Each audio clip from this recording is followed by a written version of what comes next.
Hello, bonjour à toutes et à tous. Je suis très heureuse de vous retrouver aujourd'hui. Je suis Marina Vandamme, je suis astrologue, tarologue. Je donne également des soins énergétiques. Alors voilà, pendant cette vidéo, je vais vous présenter les énergies de la prochaine pleine lune qui se formera le 30 décembre, donc à 8,53 du signe du Cancer. Alors voilà, tout d'abord, je voulais vous souhaiter un très joyeux Noël, de très belles fêtes.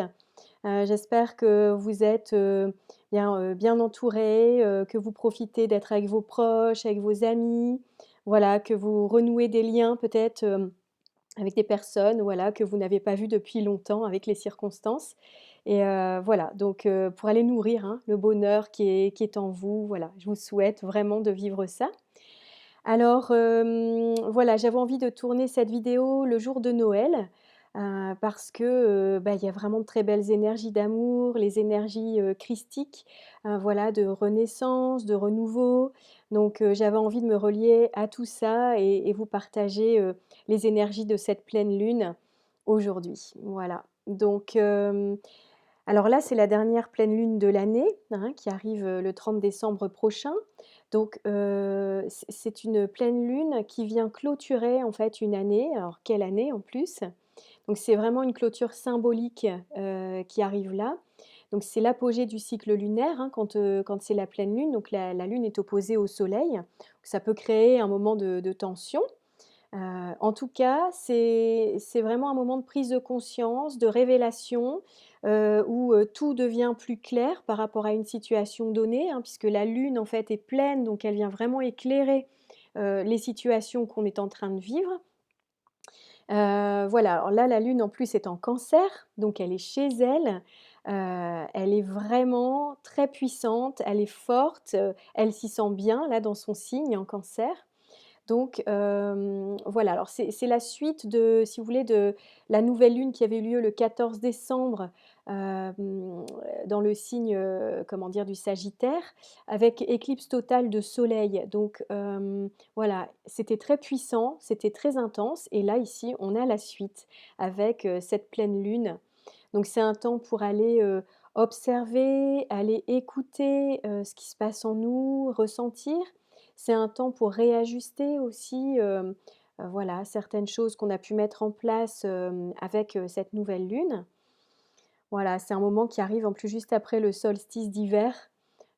C'est le temps d'un bilan, de refaire un peu le film de tout ce qui s'est passé, cette année, de ce qu'on veut emmener avec nous en 2021 et dont ce qu'on veut plus garder en fait, avec nous, voilà, laisser l'ancien derrière nous.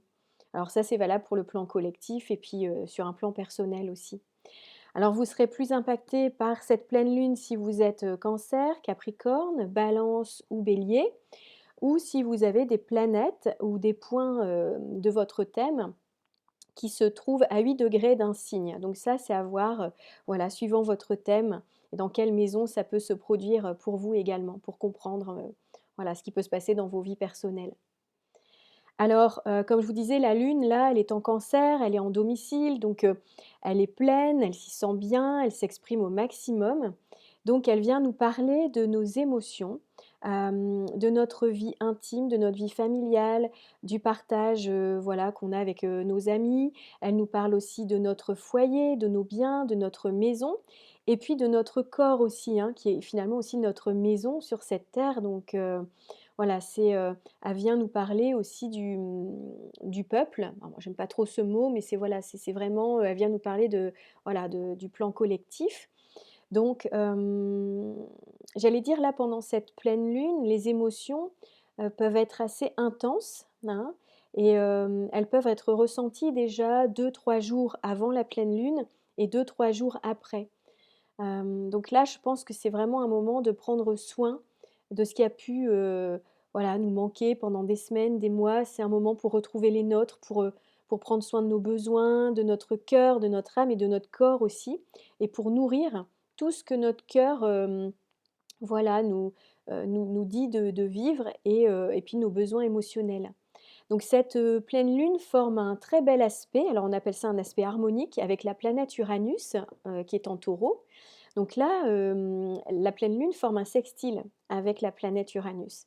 Donc ça vient nous parler, de changements positifs, de libération, de ce qui pouvait être enfermé ou bloquant dans nos vies. Donc par exemple, si vous vivez une relation ou, une situation professionnelle ou une relation amicale ou familiale par exemple qui était freinée ou même complètement à l'arrêt en fait, ça se peut qu'il y ait un changement, un nouveau souffle, quelque chose une renaissance, un renouveau, une ouverture, en tout cas peut-être une prise de conscience même ou une décision peut-être, que vous pouvez prendre pour faire avancer, voilà, ce qui pouvait être effectivement, arrêté.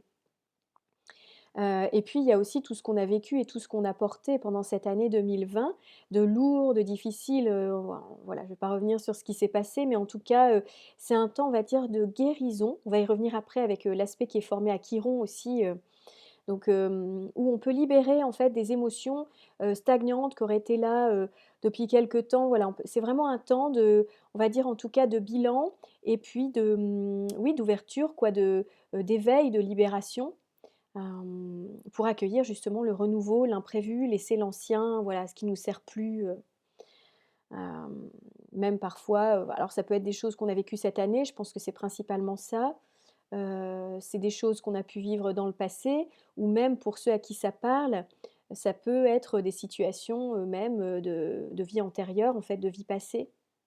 Alors, cette pleine lune, elle nous invite aussi à l'indépendance d'esprit avec Uranus, hein. On parle aussi d'indépendance, de liberté, donc de vivre pleinement ce qu'on a envie de vivre et quitte à déranger même parfois un peu les autres ou l'entourage, hein. C'est vraiment aller écouter, sonder dans son cœur, ce qui parle et ce qui a besoin d'être vécu, en fait. Alors, je dirais comme c'est l'aspect principal, on va dire de cette pleine lune-là, l'aspect avec Uranus en Taureau. Uranus en fait est conjoint à la lune noire. Donc, alors qu'est-ce que c'est la lune noire? Bah, c'est, ça représente nos ombres, ça représente notre passé, nos peurs. Ça peut être aussi nos manques, nos failles, notre manière de compenser en fait, certaines choses et là, en fait, c'est un formidable moyen avec cette conjonction à Uranus d'évoluer, et puis voilà, d'aller guérir et libérer en fait certaines peurs et voilà, certains manques aussi, qu'on pourrait avoir. Puis il y a un facteur karmique aussi avec la lune noire donc ou en lien, on va dire, avec notre héritage ancestral. Donc la question qui se pose ici, c'est vraiment une question d'importance. C'est, notre rapport en fait au matériel en Taureau. Est-ce qu'on vient vraiment, écouter, ce que nous dicte, enfin ce que nous souffle en tout cas notre âme, nos rêves, nos aspirations, hein, puisque je fais référence à la nouvelle lune qui avait eu lieu en Sagittaire, le 14 décembre donc voilà, on vient parler de nos idéaux, de nos rêves, de nos aspirations. Est-ce qu'aujourd'hui, dans nos vies, on a des engagements, que ce soit matériels ou avec des personnes, des attachements, des peurs, des insécurités? Voilà, ce type de choses, en fait, qui pourraient, venir entraver justement le plein rayonnement, le plein épanouissement de voilà, de ce dont on rêve, en fait, de vivre dans nos vies. Est-ce qu'on a besoin de sécurité avant tout? Est-ce qu'on a besoin de se rassurer? Est-ce qu'on met de côté justement tous ces rêves, bah, au profit en tout cas d'une forme de matérialisme ou de voilà, par rapport à des questions d'argent aussi par exemple? Donc voilà, en tout cas, cette lune noire qui est conjointe à Uranus et qui est en bel aspect, à la pleine lune, pour moi en fait ça, ça nous invite à nous libérer de cette peur de manquer, de ce besoin, vraiment de sécurité, très fort, pour aller vers plus de légèreté, vers plus d'insouciance, voilà, sans forcément prévoir, voilà, ce qui va arriver, de se libérer, hein, par rapport à ça et puis d'avancer un petit peu vers l'inconnu, vers nos idéaux, en lâchant prise, en fait, par rapport à toutes ces questions matérielles. Alors après, donc cette pleine lune, elle est carrée à Chiron, donc ça vient ici nous parler d'une guérison. Alors on est encore, hein, vous voyez, dans quelque chose de peut-être de karmique ou en tout cas une répétition de schémas de vie ou, voilà, on parle vraiment d'une guérison. Donc ça peut être, bien sûr par rapport à une blessure physique, émotionnelle, heu, sur le plan personnel ou sur le plan collectif. Donc ça peut être aussi, oui, une guérison des peurs et des émotions, hein, sur le plan collectif par rapport à tout ce qui a été vécu, tout ce qui nous a été donné de vivre en 2020. Hem, peut-être pour éviter aussi de j'allais dire d'emmener tout ça, comme un sac à dos trop lourd, avec des pierres là dans notre sac à dos, voilà sur 2021 et de se libérer de ça pour se dire voilà on a envie de s'affranchir, on a envie de profiter de beaucoup plus de liberté d'être en fait. Alors, oui, Chiron, en fait, c'est quoi? C'est le guérisseur blessé. Donc, si vous voulez, c'est comme un point de jonction entre plusieurs dimensions de notre être. Donc ça peut être, voilà, sur le plan physique, émotif, spirituel, mental. Donc en fait, Chiron, lui, il est, dans tous ces aspects de l'être. Donc il unifie, si vous voulez, le corps et l'esprit pour arriver, nous amener à un autre plan de conscience, pour aller guérir des choses et justement sortir de cette spirale de blessures, vous voyez que qu'on peut revivre et revivre à souhait, en fait, comme ça, tant que c'est pas réglé. Donc là, que vient nous proposer Chiron? Il vient nous proposer de sortir de cette spirale et de passer à l'étape supérieure. Et c'est en fait, c'est tout à fait en lien justement avec l'aspect qui est formé entre la pleine lune, à Uranus et la lune noire. Donc, il se peut qu'il y ait vraiment une prise de conscience, une libération, des peurs, des engagements. Alors ça, bah, ça passe par un temps d'observation, quoi, un temps de voilà, faut prendre le temps d'être à l'intérieur de soi, d'aller ressentir, d'aller revoir certaines choses, de prendre soin de soi et en tout cas, je pense que ça passe par le cœur, c'est vraiment aller, vers cette ouverture de cœur. Donc je dirais que pour ça, on pourrait méditer par exemple, ouais, bon là, c'est mon côté un peu énergéticienne aussi, c'est, voilà, d'aller méditer, d'aller visualiser en fait dans le cœur une lumière verte, la lumière verte de la guérison, vous voyez? Et voilà, de se sentir pleinement rayonné, hein, de cette lumière-là et de prononcer pourquoi pas en fait un mantra, voilà, qui dit: «J'ouvre mon cœur à l'amour, j'ouvre mon cœur au pardon, je donne et je reçois en toute liberté». Vous voyez? Ça peut être par exemple ce genre de choses pour accompagner la guérison. Alors ensuite, comme autre aspect, on a Vénus donc qui est en Sagittaire et Neptune qui est en Poisson. Donc les 2 planètes forment un carré. Donc c'est, une énergie, je dirais là, qui est très subtile.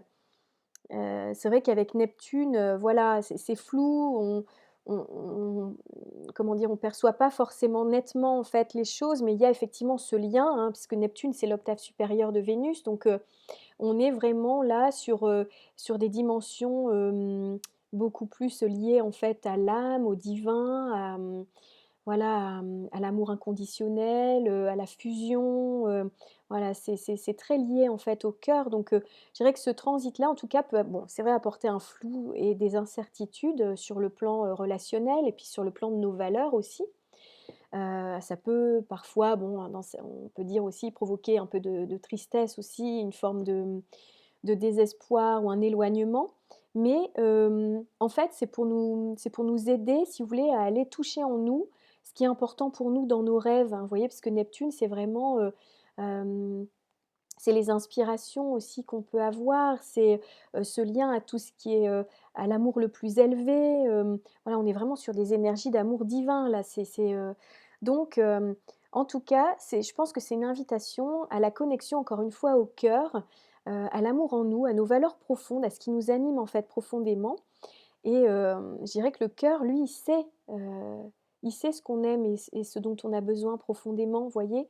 Donc par rapport à tous ces attachements, ces engagements qu'on peut avoir, quand on s'accroche par exemple au matériel, à ce qu'on connaît, à ce qui nous sécurise, sans trop vouloir bouger ou changer, ben là, c'est l'invitation justement à aller, sonder ça en nous et puis être sans limite, aller vers ce qu'il y a de plus élevé, hein, comme je disais donc voilà, puis en se disant aussi que, bah, on peut pas tout contrôler et même si on est 100 responsable de nos vies, voilà, c'est une co-création aussi avec l'univers, donc c'est ça l'énergie de Neptune.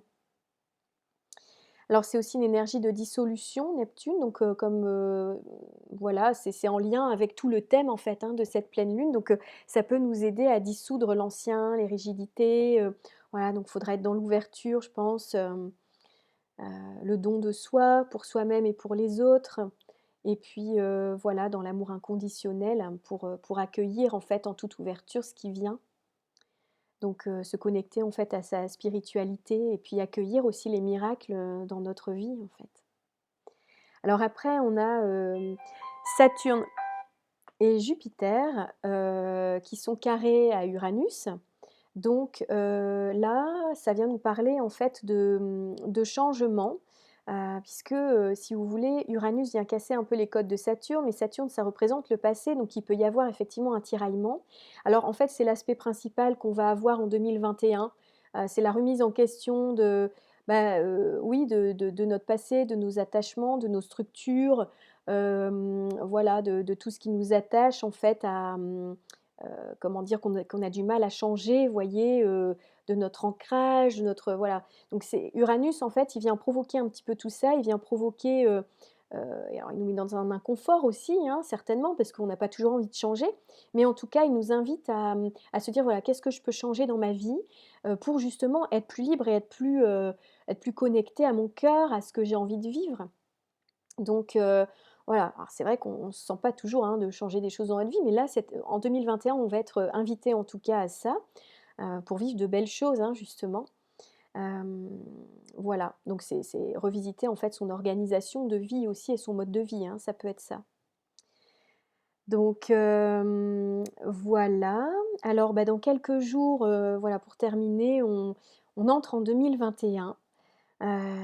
C'est un temps, j'allais dire, qui est presque sacré. Vous savez, ce passage d'une année à une autre où, voilà, on se dit, c'est important de prendre le temps de se poser, pour faire le bilan de l'année et puis accueillir et semer justement des belles choses, ce qu'on a envie de voir se réaliser en 2021. On dit toujours que les 12 premiers jours de l'année qu'on vit, donc les 12 derniers et les 12 premiers jours qu'on vit, en fait, c'est comme si c'était une représentation des 12 mois de l'année, vous voyez? Où chaque jour représente un mois de l'année. Donc c'est important de faire attention voilà, à ce qu'on a envie de vivre à ce moment-là pour aller, semer et puis faire grandir ça tout au long de l'année.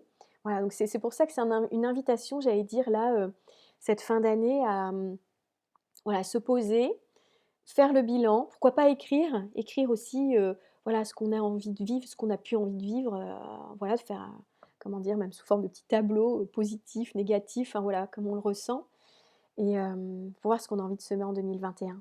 Des belles choses. Alors pour ceux qui le veulent, j'avais, une proposition, c'est de vous lire un bref passage, du livre, Gardienne de la lune, en fait, ici. Voilà. Donc je ne sais pas si vous voyez bien, je mets ici.